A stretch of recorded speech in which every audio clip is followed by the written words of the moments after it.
What are some challenges you think startups or even existing companies have when it comes to building with equity in mind? Yeah, I mean, I would say the biggest one is for an HR person specifically, right? Is managing the expectation.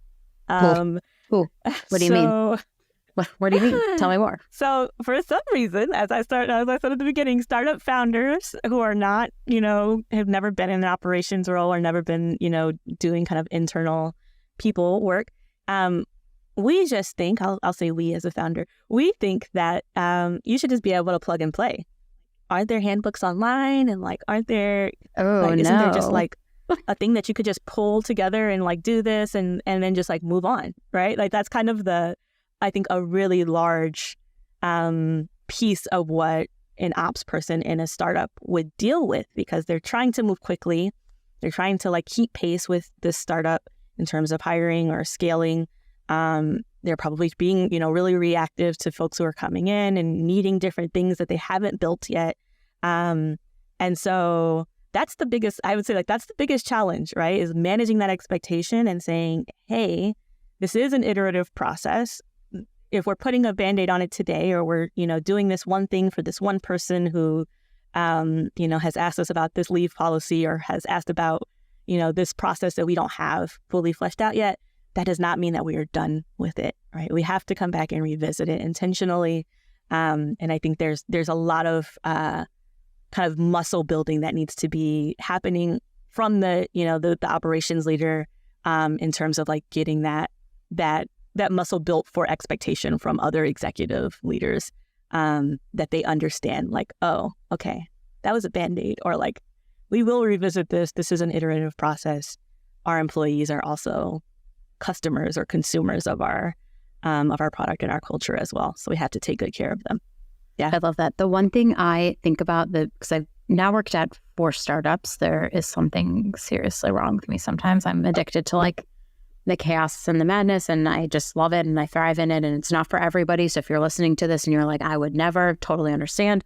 But the thing that I have seen happen a lot in the startup world that creates inequity is just that we do something for what's right now. And we're oh, we just need to do this one thing. This one person needs to go on parental leave. This one promotion has to happen, this other thing. Yeah. And we do this one-off.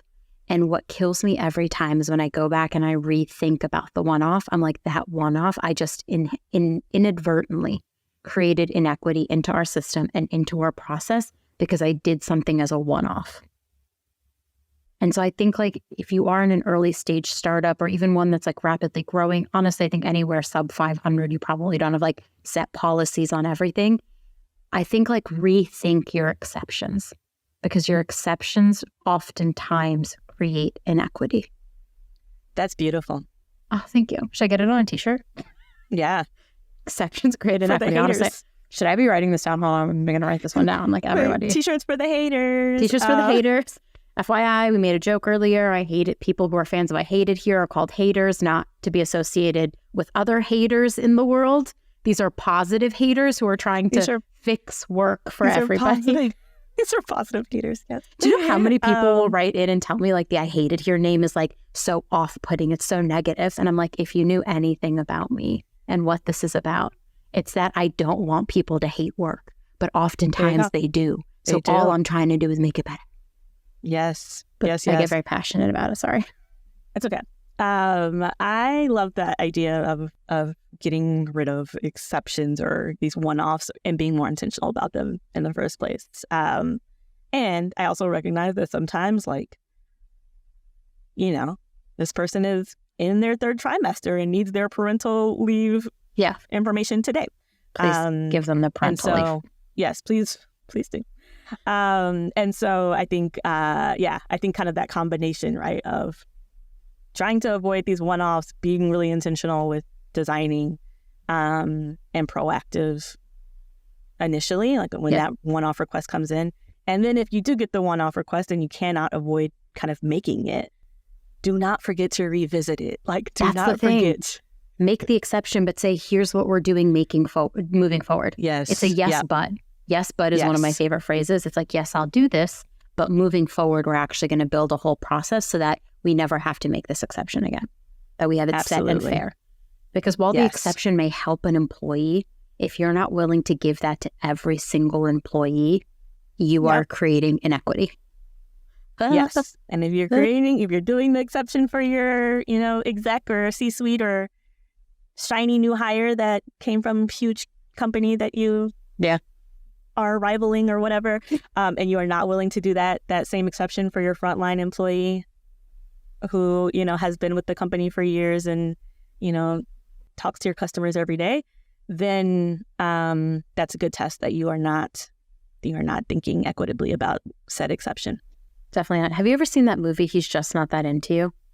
Yes. I feel like everyone, and she says the line like, you are not the exception, you're the rule. Ooh, I think about that all the time. Quote.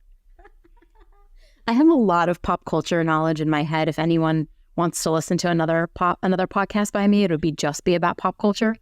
But that's the line he tells her, like, you are not the exception, you're the rule. And when I'm like designing things for employees, it always creeps back into my mind. I'm like, we need a rule that like all of them can fall. And if everyone gets it equitably, but then also acknowledging that some of the processes and the rules we set are also inequitable. Yeah. God, it's like Inception right now. Okay, so